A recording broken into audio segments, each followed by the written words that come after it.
Hello everyone, this is AndresRestart, and we just got some huge leaks for the 10th generation of Pokemon.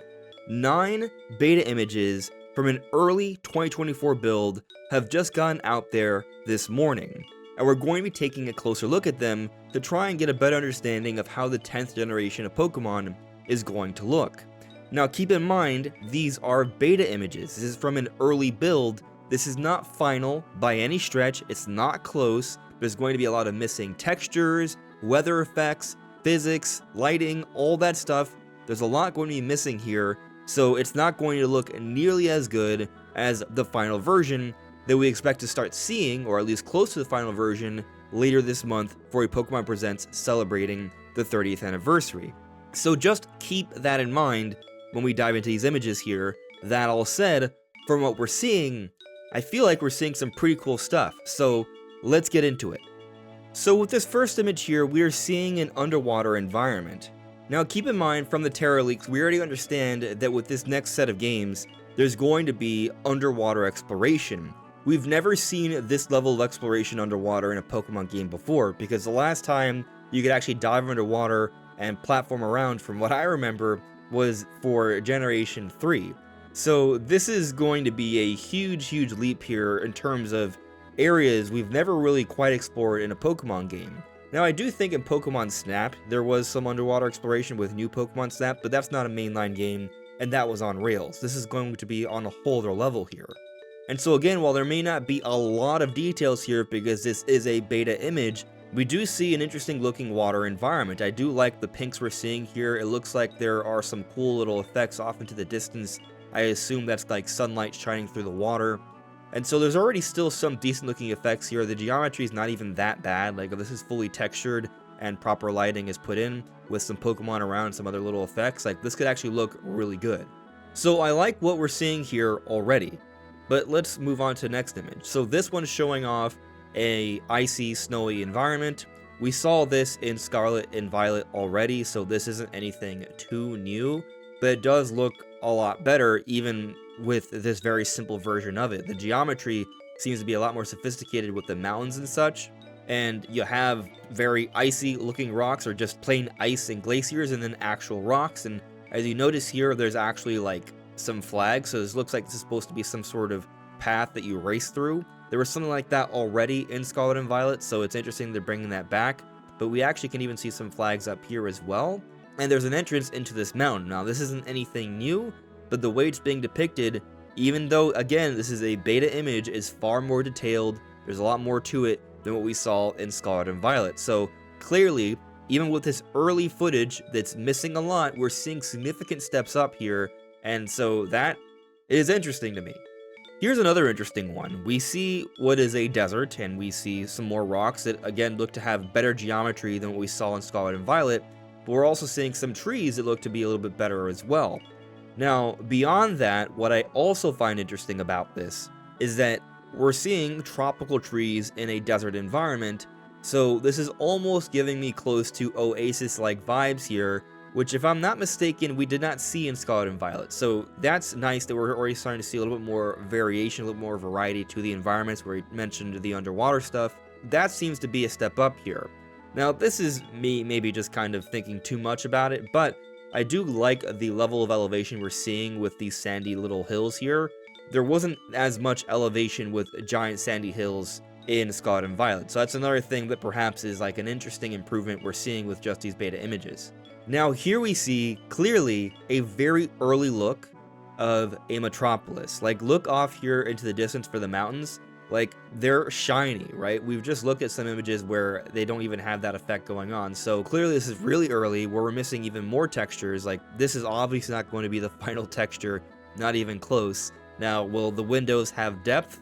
That we'll have to wait and see on. But what I will say is that even in comparison to Legends ZA that was focused on just one city, the amount of buildings we're seeing here and the variety to the buildings and the overall environment is definitely more varied. Like, this looks like a better realized Metropolis than even Lumios in ZA. So I would say that's certainly very interesting, especially if this is all looking pretty good once all the lighting and textures are applied. Now, I am very curious about what's going on here. This looks like a park, but it might also function as a gym. It's hard to say for sure. Like, these structures here look like big trees, but also notice they have these platforms, and we've seen things like this in gyms from prior Pokemon games. So I am very curious if there's a gym here as well inside the park. Although I will say, looking down here, it almost looks like they have little tables with chairs and then little umbrellas above it. So that is certainly curious, and I'll also point out that we do see these pink-like domes on top of what appear to be trees, and we see another pink-like dome here where there is not a tree. And then they also have these cardboard cutouts, or at least they look like cardboard cutouts in this beta version, and I just don't know what that is. Maybe that's supposed to be a stand-in for a tree, perhaps? We'll see. But also, I think it should be pointed out, these buildings here are definitely different from the other buildings. This is giving me almost kind of like a tin tower kind of like vibe. And then this is clearly like a very important building. You have a giant Pokeball at the top. You're going to be able to go into this building. And on that note, let me just say, I've had a huge issue with Pokemon games as of late because they have all these buildings and you can't go into most of them. To me, this is immersion breaking. It's been something that I think they need to work on. Like, I actually liked the open world environment of Scarlet and Violet, but even assuming there were no glitches and it was fully polished and there was no frame rate issues or anything like that, it would still have been a problem because you would have all these towns and buildings that you can't go into. And so that's immersion breaking to me. It's unlike prior Pokemon games, the older games, where if you saw a house, you saw a building, you could go into it, you could go into different levels, talk to different people there, find items, interact with other Pokemon, do different quests. They need to go back to that. Now, that may require more work, but to that I'll say this. If it's going to take too much work, then just design environments that are not going to have as many buildings. That way you can at least put together some buildings that you can actually interact with and go into. That way it's not immersion breaking. But don't build an entire Metropolis and only have one or two buildings that you can actually go into, so it's all just for show. That doesn't make much sense to me. That would be bad. So hopefully they start to go back to how they handled prior Pokemon games, and a lot more of these buildings you can go into. It doesn't have to be all of them, by the way, but it needs to be enough to the point where I feel like this is a proper realized world. Now, if you've gone all the way to this point in the video and you find yourself enjoying my videos, I'd like to point out that I do have this goal to reach 60,000 subscribers hopefully soon. So, if you haven't subscribed already, please subscribe. Liking and commenting also makes a huge difference too. Now, here we get another look at a building that is clearly missing a great deal of textures here, but it does have a very interesting design. It almost looks like you could perhaps walk up this because it's spiraling all around to the top. That would be interesting. It's clearly a tropical environment with all these tropical trees. So that's all I really have to say on that. I guess the only thing I can add is that these trees actually look pretty good. Assuming this is at a higher resolution, these would be pretty good looking trees for Pokemon standards. So that's worthy of note, I would say. Now, I find this shot right here to be pretty cool. Why? Well, one, we see a pretty vast expanse. We can see hills off into the distance, and that's nice. And there are all sorts of trees, and they're pretty low res, so, you know, that doesn't look great. But again, beta image, it's going to look better in the final version, for sure. What I find most interesting about this, though, is just the grass. We're seeing the grass detail here, and this seems to be taking things to an even greater level compared to what we saw in Scarlet and Violet, that actually had a great deal of blades of grass that I thought was a nice little effect. Very Breath of the Wild-like, and here it looks like the grass is even more detailed, more varied, a lot more lighting effects and different shadings, and it looks pretty good even for this beta imagery here. So that has me very curious as to how the final version is going to look. Like, if this is how good the grass looks now, we might be looking at a fairly pretty game, or as we've heard from leaks according to Nate the Hate, visually pleasing from the conversations he's heard behind the scenes. Now, we've talked about this in prior videos before. Being visually pleasing doesn't necessarily mean it's going to be the best looking game on Nintendo Switch 2. I very much doubt that. But is it going to be a nice step up over Scarlet and Violet? It looks pretty polished and feels like a new generation for Pokemon. That, I think, is something that can be reasonably accomplished, and seeing cool little effects like what they're doing here with the grass gives me even more room for optimism. Next here, we just see, like, a cave of some kind, and you see that it looks like there's a Pokemon that would be here, and that's just being kind of blocked out.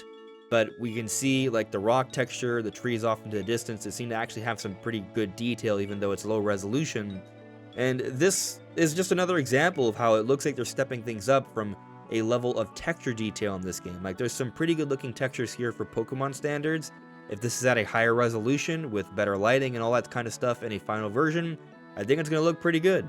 Now, here's another shot, and we've kind of seen different elements in this shot throughout the different images, but this is kind of bringing it all together into one space. We see the Rocky Mountains, we see the inside of a cave, we see actually a little bit of water, and while again it is low resolution, I do feel like I'm noticing some pretty cool little water effects and little ripples here, some reflections as we can see here, like the grass and stuff, the lily pads are being reflected, so they may have some improved water effects in this game, which does make sense because there is a great deal of underwater exploration.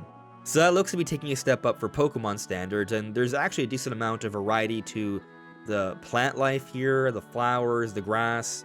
If this was at a higher resolution, this might actually be a pretty good looking shot. Now, I also assume with the sky, there will be weather effects implemented and better lighting and stuff, so there's a lot of improvements that can be made here that would make this look really good. But even with what we're seeing right now, if it was at a higher resolution, it would probably look better than Scarlet and Violet.